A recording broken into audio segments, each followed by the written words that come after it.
I'm sitting on a bench right now. 3rd Avenue, Brooklyn. Same bench I've been sleeping on for 8 months. People walk past me every day. Hundreds of them. They see the shopping cart, the blankets, the dirt under my fingernails. But they don't see me. Not really. I'm 47 years old. I have a college degree. I used to be a high school teacher.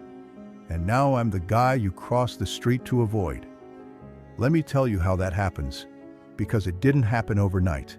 It never does. My name is Michael. Most people don't ask. They just call me that guy. The homeless guy. The one who sleeps near the bodega. But I had a name, a life, an apartment in Queens with 2 bedrooms and a view of nothing special. I taught history, 11th grade, for 19 years. I wasn't a great teacher, but I wasn't bad either. Kids liked me. Parents respected me. I had a routine. Wake up at 6 a.m., coffee at the deli on the corner, school by 7:30, home by 4, dinner, TV, sleep. Boring? Yeah. But it was mine. And I didn't appreciate it until it was gone. It started 5 years ago. My mother got sick, dementia. She needed care. I was her only child. My father died when I was 12. There was nobody else, so I took care of her, while working full-time, while trying to keep my life together. The medical bills came fast. Insurance didn't cover half of it. I started using my savings, then my credit cards. Then I took a second mortgage on the apartment. Just until she gets better, I told myself. She didn't get better. She died 2 years later, broke and confused and not knowing who I was. And I was left with $180,000 in debt. $180,000 on a teacher's salary. I tried. God, I tried. Worked summer school, tutored on weekends, cut every expense, but the interest kept growing faster than I could pay. The bank sent letters. I ignored them, thought if I didn't look, it wasn't real. Then, one day, I came home, and there was a notice on my door. Foreclosure. I had 30 days to leave. I thought I'd figure it out. I'm educated. I'm capable. I'll find something. But finding an apartment in New York with destroyed credit and no savings? Impossible. I stayed with a friend for 2 weeks. Then he said his girlfriend was moving in. No room. Another friend let me crash for a month. Then said it was getting complicated. Nobody wants a house guest who can't leave. I tried shelters. You know what shelters are like? They're warehouses. You get a cot. You get rules. You get treated like a problem to manage, not a person. Some people can handle it. I couldn't. So I left. And that's how you end up on a bench on 3rd Avenue. Not because you're crazy, not because you're on drugs, just because you ran out of options and pride at the same time. The first night on the street, I didn't sleep. I sat on this bench with my 2 bags, everything I owned, and watched the sun come up. I kept thinking, this is temporary. This is just until I figure things out. That was 8 months ago. I'm still here. You know what's funny? I still have my teaching certification. It's in a plastic bag in my cart. Like somehow, that piece of paper proves I used to be somebody. But nobody's hiring a homeless guy with gaps in his resume and no permanent address. Where do you live? They ask in interviews. What am I supposed to say? A bench? People think being homeless is about not having a home. It's not. It's about becoming invisible. You're standing right there, but people look through you like you're a ghost. Women clutch their purses tighter when I walk by. I get it. I don't blame them. But I'm not a threat. I'm just tired. Men look past me like I'm part of the scenery. A fire hydrant, a mailbox, something that's just there. Kids stare. Then their parents pull them away. Don't look, they say, like poverty is contagious. The worst part isn't the fear in their eyes. It's the nothing. The complete absence of acknowledgement. I'm a problem to avoid, not a person to see. I still try to stay clean. There's a McDonald's 3 blocks away. Sometimes I wash up in their bathroom, comb my hair, try to look presentable. The manager knows I'm homeless. She lets me stay anyway. Her name is Gloria. "You're one of the good ones," she said once. I didn't know how to feel about that. Like there are good homeless people and bad homeless people. But I said thank you, because kindness is rare. Once a week, a church group comes by with sandwiches. They're nice. They pray with you if you want. I don't want, but I take the sandwich. A couple times a month, someone hands me money. $5, $10. Once a woman gave me $50. "God bless you," she said.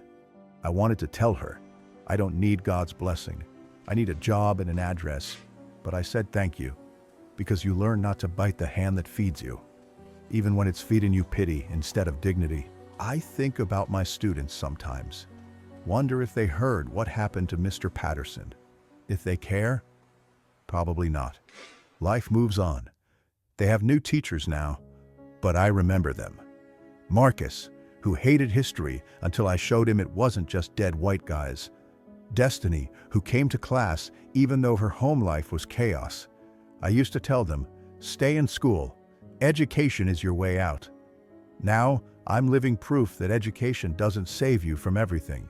Life can still knock you down no matter how many degrees you have. You know what I miss most? Not the apartment, not the paycheck. I miss being treated like a person. I miss someone asking, "How are you, Michael?" I miss having a reason to wake up in the morning besides survival. I miss purpose. When you're homeless, every day is the same. Find food, find water, stay warm, stay safe, sleep if you can. There's no growth, no progress, no future, just existence. And humans aren't meant to just exist. We're meant to build, to connect, to matter. I don't matter anymore. I'm just the guy on the bench. Last week, something happened. A kid, maybe 19, 20, sat next to me. Didn't ask permission, just sat. I thought, here we go. He wants something, but he didn't. He just sat there eating a sandwich. After a while, he said, "Rough day?" I almost laughed. Every day is rough. "Yeah," I said. "Me too." He took another bite. "Got fired this morning." We sat in silence. Then he said, "My mom always told me no matter how bad it gets, it can always get worse. So appreciate where you are." He looked at me, really looked. I guess you know that better than anyone. Then he stood up, left half his sandwich on the bench, walked away. That kid saw me, actually saw me. I cried after he left, because it's been so long since someone saw me as a person and not a problem. I don't know how to get out of this. I've tried, filled out applications, went to programs, asked for help. But once you're down this far, the climb back up is almost impossible. You need an address to get a job. You need a job to get an address. You need to look presentable. But how when you're sleeping on a bench? You need hope. But hope is expensive when you're just trying to survive. So you stop trying. Not because you want to, because you're too tired to keep failing. If you're reading this, or listening, or whatever, I want you to know something. I'm not asking for your pity. I'm not asking for your money. I'm asking you to see us, the people on the benches, the ones with the shopping carts, the ones you avoid. We're not all addicts. We're not all crazy. We're not all dangerous. Some of us are just people who had everything fall apart. And yeah, maybe we made mistakes. I made plenty. I ignored my debt too long. Didn't ask for help soon enough. Let pride get in the way. But I didn't deserve this. Nobody deserves to be invisible. I had a home, a job, a routine, complaints about stupid things like traffic and taxes. Now I'd kill for those problems. I'd kill to worry about being late to work instead of where I'll sleep tonight. I'd kill to complain about my apartment instead of not having one. You don't appreciate normal until it's gone. And once it's gone, getting it back is nearly impossible. Here's what I learned living on this bench. Society has no safety net for people like me. Once you fall through the cracks, you're done. People care more about appearing compassionate than actually being compassionate. It's easier to give $5 and feel good than to actually see someone's humanity. Homelessness isn't a choice. It's a series of bad luck and bad timing that snowballs. And once you're here, people treat you like you chose it, like you're lazy, like you're the problem. But I worked for 19 years, paid my taxes, followed the rules, and I still ended up here. If it can happen to me, it can happen to anyone. I'm sitting on this bench right now. It's getting dark. Temperature's dropping. I have 3 blankets in my cart. They'll keep me alive, but not warm. Tomorrow, I'll wake up stiff and cold.